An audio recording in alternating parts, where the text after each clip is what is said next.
आप सबने आज वोडाफोन आइडिया का फॉल देख लिया होगा।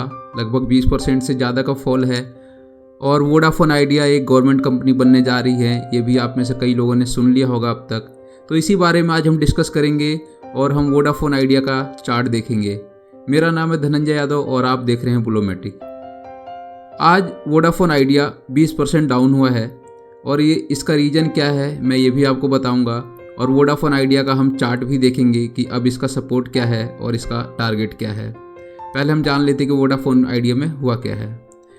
हुआ ऐसा है कि वोडाफोन को गवर्नमेंट को 16,000 करोड़ रुपए देने थे, तो वोडाफोन के पास पैसे नहीं थे। तो वोडाफोन ने कहा कि देखो जी, हमारे पास तो पैसे नहीं है, तो हम पैसे के बदले इक्विटी, हम शेयर ले लो हमारे।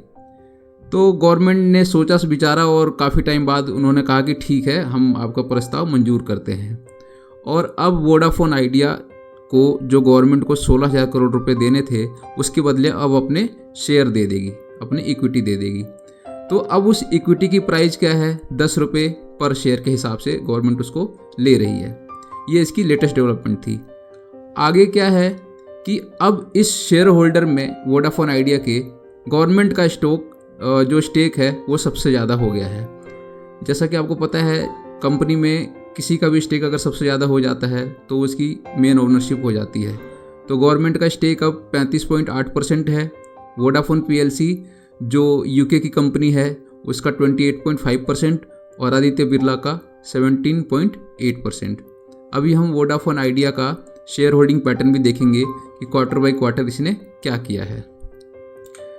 अब जो आज शेयर डाउन हुआ वोडाफोन आइडिया का, उसका रीज़न क्या था वो मैं बताता हूँ। हुआ क्या कि जो सेंटीमेंट है मार्केट में वो नेगेटिव फैल गया। नेगेटिव सेंटीमेंट जैसे कि गवर्नमेंट कंपनियाँ, जैसा कि आप सबको पता है कि गवर्नमेंट कंपनियाँ अच्छा रिटर्न नहीं देती, अच्छा ग्रोथ नहीं करती हैं।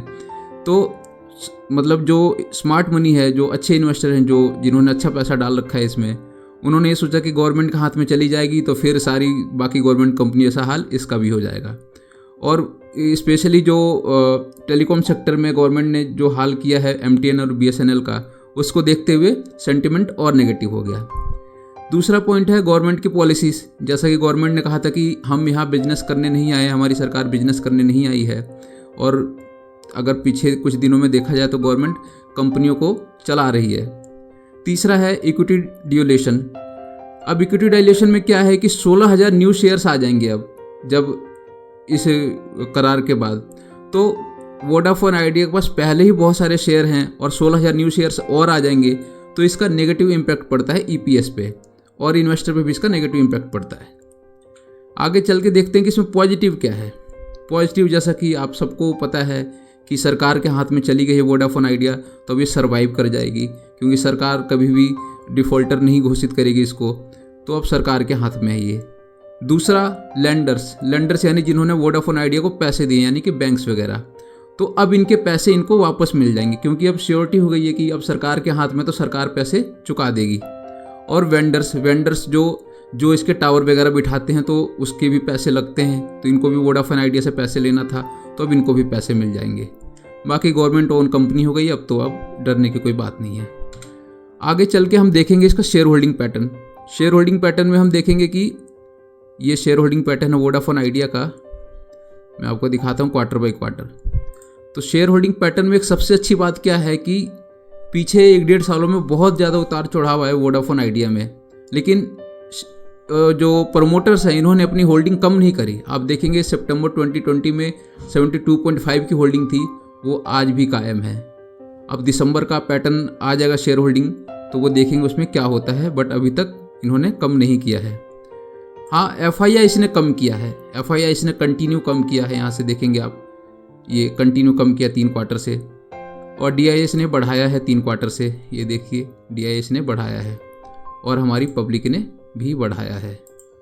हमारी पब्लिक हर जगह चली जाती है, जहाँ सस्ता दिखता वहाँ चली जाती है, पर हर बार गलत नहीं होती हमारी पब्लिक। अब चलते हैं चार्ट पे कि चार्ट में क्या बोल रहा है शेयर। अब इसका हम यहाँ पे जानेंगे कि इसका सपोर्ट क्या होगा और नेक्स्ट टारगेट क्या होगा। तो देखेंगे कि ये छोटा सा चैनल है, इसको इसने आज तोड़ दिया है, उसके नीचे क्लोज हुआ है, तो अब चांस है कि थोड़े दिन और नीचे ही जाए या हो सकता है कि रिवर्सल आ जाए। तो देखेंगे क्या होता है। पहले हम इसका सपोर्ट एंड रेजिस्टेंस देख लेते हैं कि कहाँ कहाँ रुक सकता है। सबसे पहले तो अगर ये यहाँ से अगर ये गिरा तो रुकेगा इस लेवल पे, क्योंकि ये गैप है तो ये गैप भरने आ सकता है। ये लेवल है 10 रुपये 15 पैसे का, यहाँ पे आ सकता है ये।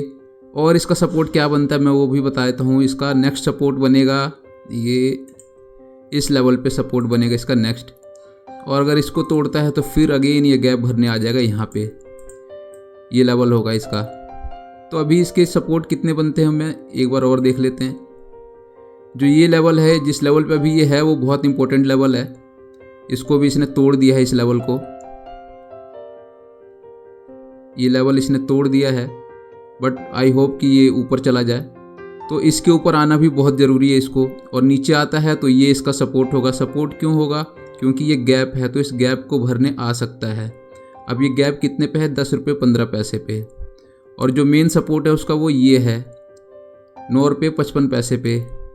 और अगर इसको तोड़ेगा तो फिर 9 रुपये 30 पैसे पे नेक्स्ट गैप भरने आ जाएगा। ऊपर से देखते हैं इसको कहाँ आना ज़्यादा इम्पोर्टेंट है। इसको इस लेवल के ऊपर आना मोस्ट इम्पोर्टेंट है, जहाँ से ये टूटा है। यहाँ से ऊपर आएगा जब भी इसमें हम बुलिश माइंडसेट बना सकते हैं। और ये जो गैप तोड़ा है इसने, इसको भरना बहुत ज़रूरी है, ये वाला गैप इस लेवल का। और फिर अगर ये भरेगा तो इसका पहला जो होगा प्रीवियस हाई पे जाएगा ये। और फिर इस राउंडिंग बॉटम का टारगेट होगा। राउंडिंग बॉटम का टारगेट क्या होगा? वो होगा ये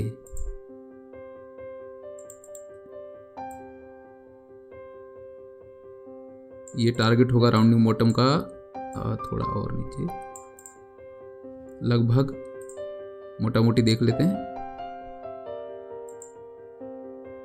मोटा मोटी टारगेट इसका देख लेंगे ये, हाँ ये 19 रुपये 90 पैसे या 20 रुपये मान लो। तो अब एक बार समराइज करते हैं कि क्या टारगेट और क्या सपोर्ट है। वोडाफोन अभी खड़ा है 11 रुपये 80 पैसे पे। अगर यहाँ से रिवर्सल लेता है ये 11 रुपये 80 पैसे से, तो सबसे पहले जाएगा इस लेवल पे 13 रुपये 30 पैसे पे। और 13 रुपये 30 पैसे के ऊपर अगर क्लोज कर गया तो जाएगा जहाँ से टूटा था वहाँ पे, यानी 14 रुपये 65 पैसे पे। और 15 रुपये 65 पैसे के ऊपर निकल गया तो सबसे पहले जाएगा ये अपना प्रीवियस हाई को टच करने। और अगर इसके ऊपर क्लोज कर गया 16 रुपये 80 पैसे के ऊपर, तो बनाएगा नया टारगेट 19 रुपये 90 पैसे, यानी 20 रुपये मोटा मोटी। अब नीचे से क्या टारगेट है? अगर ये अपने फॉल को कंटिन्यू रखता है तो नीचे इसका जो सपोर्ट है, एक छोटा सपोर्ट ये भी बन सकता है, छोटा सा सपोर्ट कह सकते हो, ये वाला लेवल छोटा सपोर्ट 10 रुपये 90 पैसे पे रुक सकता है ये। अगर यहाँ नहीं रुकता तो 10 रुपये 15 पैसे पे। और अगर यहाँ नहीं रुकता तो एक मेन सपोर्ट है इसका, ये जो मेन सपोर्ट है वो है 9 रुपये 55 पैसे। और अगर यहाँ भी नहीं रुकता तो ये गैप भरने आ सकता है, ये छोटा सा गैप है इसका, तो यहाँ आ सकता है। तो आप चाहो तो इसका स्क्रीनशॉट ले सकते हो इस चार्ट का, और इससे आप आइडिया लगा सकते हो। एक बार वॉल्यूम एनालिसिस भी कर लेते हैं जल्दी से। वॉल्यूम में देखेंगे तो इस 3 लेवल पे वॉल्यूम आए हुए हैं। ये जब लेवल था 5 रुपये 95 पैसे, यानी 6 रुपये के ऊपर, तो जब भी इस रेंज पे आएगा ऊपर भागने की कोशिश करेगा। दूसरा जो वॉल्यूम हाई है, सबसे ज़्यादा वॉल्यूम है, वो ये है 11 रुपये 25 पैसे। और अभी भी जो हमारा स्टॉक है 11 रुपये 25 पैसे 45 पैसे तक टच होके आया है।